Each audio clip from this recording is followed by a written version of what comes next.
البعض يعتقد بأنهم لم ولن يكونوا. أحيانا الأحلام تكون صعبة الوصول، لكن عليك بالاستمرار.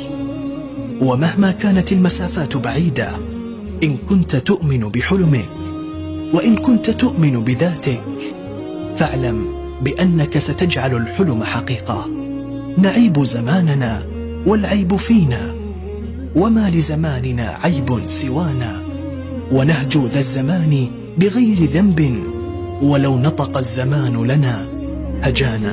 أحياها نهجا وقيم، أنثرها خلقا وشيم، أملأها أملا وهمم، أعكس منها صورتي.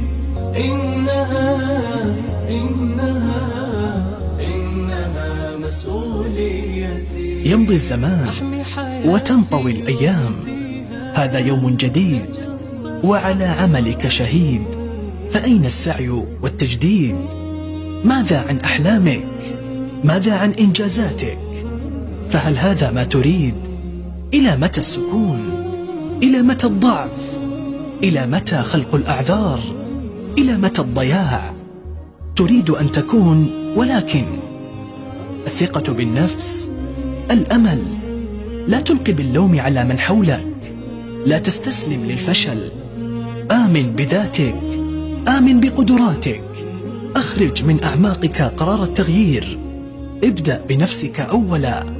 أنت تستطيع، يمكنك فعل ذلك. الدوافع، الطموح، الفعل والتوكل، التخيل والرؤية، الاستمرارية. آن الأوان لقهر الخوف، لتحمل المسؤولية. آن الأوان لعمارة الأرض. آن الأوان للتغير الحقيقي. آن الأوان ليغدو الحلم حقيقة. معا سنصل إلى القمة. أحمل في عيني وطن، أحفظه نظما وسكن، أخدمه بذلا وروى، وطني بيتي بيئتي. إنها مسؤولية.